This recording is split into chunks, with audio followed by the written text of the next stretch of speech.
I'm only in my 30s, but I'm old enough to remember what kicked off all this craziness we see today. September 11, 2001. Yes, that fateful day, that day that will live in infamy, again. Why do I mention September 11, 2001?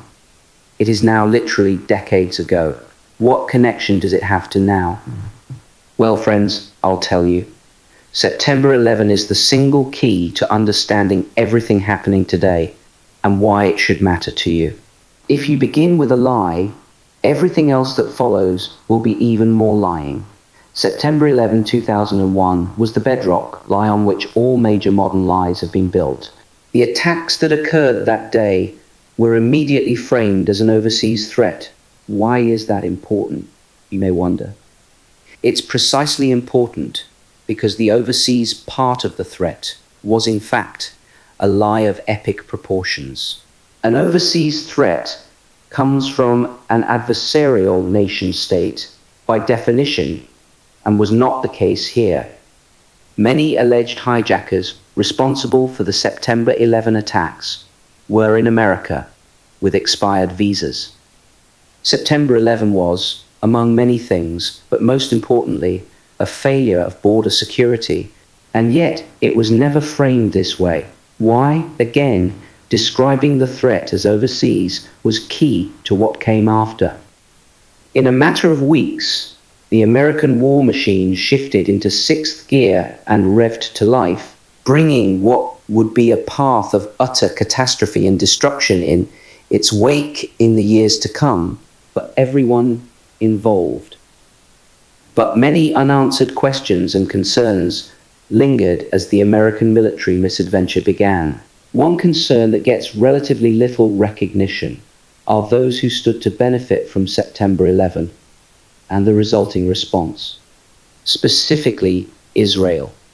Islam, the alleged religion of the September 11 hijackers, would prove to be quite convenient for Israel in the years to come, and no doubt American action in the Middle East in the following decades benefited them greatly.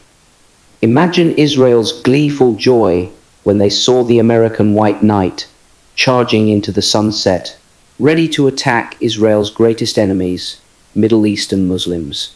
Israel would hardly have to contribute a single Israeli soul to the warfighting efforts the Americans were now waging. This bears a familiar resemblance to the current state of affairs in Ukraine, with the Ukrainians fighting and dying to achieve an outcome that benefits America and the West greatly. The alleged promise of a weakened Russia. Speaking of similarities, the claimed pretext for the Russian invasion of Ukraine is Russia's national security. And yet, interestingly, America and the West used the exact same pretext for its military activities in the Middle East. American and Western security, they said. For those that may complain that I'm using whataboutism, may do well to remember that human beings use analogy and comparison in all manner of things, and that analogy alone does not invalidate the argument being made for the analogy. If someone is wrong, explain how, without circular reasoning. To reiterate, September 11 created the outline for the majority of collective Western actions to the present day. The outline is as follows. An emergency occurs, which is used as a pretext for sweeping actions that have dire consequences. These consequences are always inevitably the same. Incredible physical harm, massive waste of money and resources, psychological trauma, utter and complete devastation for those directly involved, and lesser but still significant harm to those indirectly involved. This is madness, utter madness. Stark raving mad times these are, friend, no doubt about it, no doubt at all. How could you possibly not see it when the truth is right in front of you? Because they have lied so often, and so pervasively and systemically, and yet they accuse your own experience as being completely illegitimate, and your questions and concerns void. But you know all too well that you have nothing to be ashamed of. They do. They are the murderers, not you. Don't you find it the least bit peculiar that when a pharmaceutical company makes a product that harms and kills many millions of people, or when the warmongers in Washington and Brussels send many thousands to their deaths, no one goes to jail? But God help you, friend, if you be a noble soldier on the battlefield, who perhaps pulled the trigger a second too early during a firefight, and an unseen non-combatant is hit by your bullet.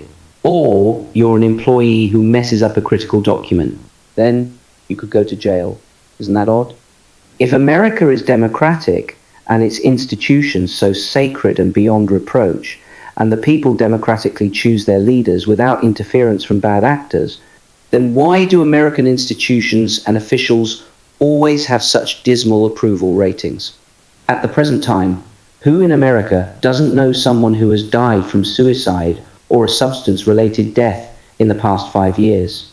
Who doesn't know someone who died in hospital or while under supervised medical care when they shouldn't have? Who in America doesn't know that everything, literally everything, has been getting outrageously expensive and shows no signs of improving? Insurance, food, medicine, rent, housing, vehicles, literally everything. At the same time, artificial intelligence, robotics, and advanced technology are poised to eradicate vast numbers of jobs and career fields. This threat is imminent.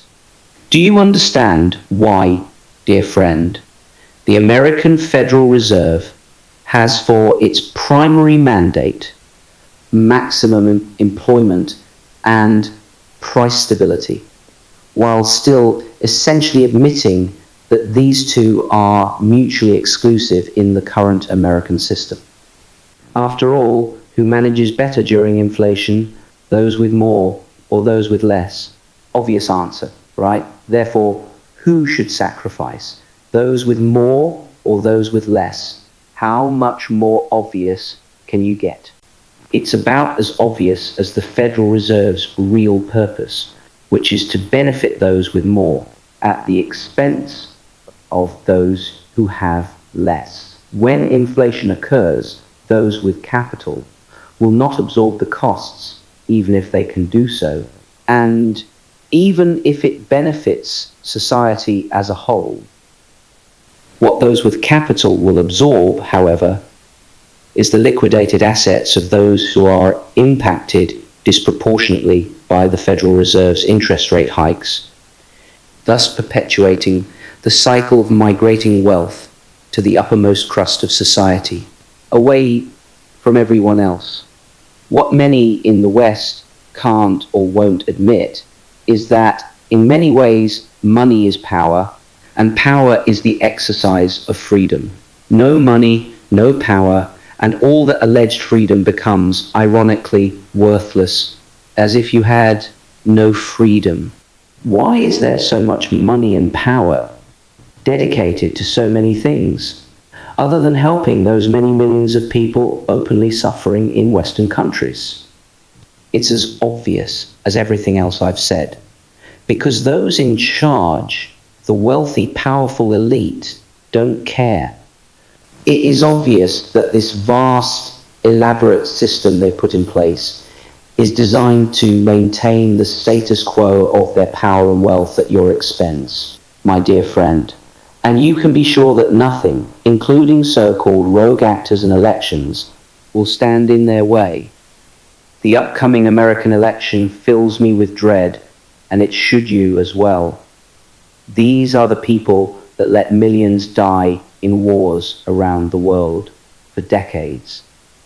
Up to the present moment, let murdering criminal corporate executives walk free and allow millions to die preventable deaths of despair. You can be sure, friend, that these monsters won't lose a wink of sleep in the process of securing their iron grip on power, up to and including violent suppression of whatever they arbitrarily consider to be dissent. Be strong, my American and human family. God bless in Christ.